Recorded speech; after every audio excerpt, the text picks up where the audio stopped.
सूर्य ग्रहण कब है? तो साल 2025 का आखिरी सूर्य ग्रहण जो पड़ रहा है वो 21 सितंबर 2025 को है।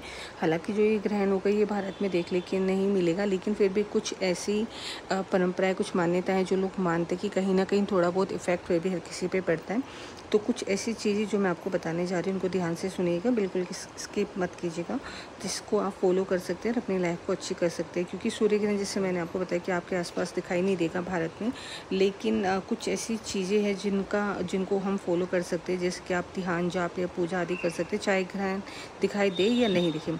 ऐसे समय में शांति और आंतरिक शुद्धता और मन की उन्नति के लिए आप ये कुछ उपाय हैं जो आप कर सकते हो, या कुछ भी चीज़ आप उपयोग में ले सकते हैं। जैसे आप पूजा पाठ कर सकते हैं, दान पुण्य आप कर सकते हैं, ज़रूरतमंदों को आप अगर कुछ भी दान पुण्य कर रहे हो तो वो भी बहुत शुभ है। और साथ ही आपको प्योर वेजिटेबल यानी कि शुद्ध खाना आपको खाना है, हल्का भोजन आप कर सकते हैं।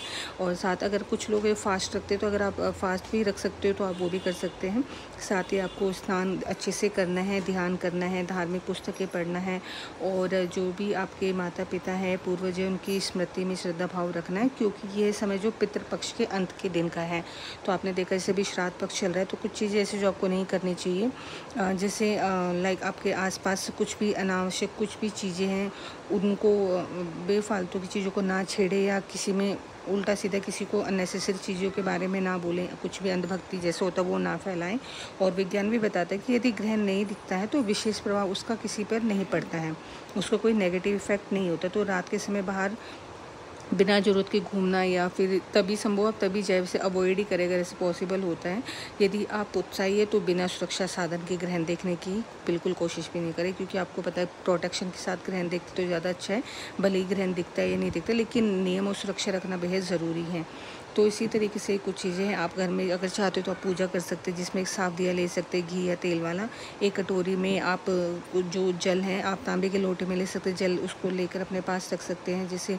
और उसके अलावा कुछ और चीज़ जैसे कि रोली, हल्दी, चावल, कुमकुम और कुछ गेंदे के फूल, कुछ भी फ्लावर आप ले सकते हैं। तुलसी के पत्ते हैं, धूपबत्ती, अगरबत्ती, एक साफ आसन ले सकते हैं बैठने के लिए, सूर्य भगवान की तस्वीर ले सकते हैं, या जल में सूर्य देव को आप अर्घ्य देना है वो आपको रखना है। साथ ही बस आपको पूजा क्या करना है, इसे आपको नहाना है, नहा धो के आप साफ वस्त्र पहने, पूजा स्थान को साफ करें, सूर्य भगवान की तस्वीर रखें, दीपक जलाएं, अगरबत्ती जलाएं और जल से सूर्य देव को अर्घ्य दें। साथ ही थोड़ा थोड़ा जो है चावल, रोले, फूल वो भी उसमें मिला सकते हैं, और हाथ जोड़ के आप भगवान से प्रार्थना कर सकते हैं। और आप सूर्य देव का मंत्र का जाप कर सकते हैं, जैसे ओम आदित्य नमः है तो आप उसका 21 से 11 बार, जितनी बार आप कर सकते हो उतना जाप कर सकते हैं। तो ये कुछ चीज़ें ऐसी जिनको आप फॉलो कर सकते हो और अपने जीवन में सफल हो सकते हैं। तो आप ये पूजा रात को 11 बजे के बाद भी कर सकते हैं, लेकिन भारत में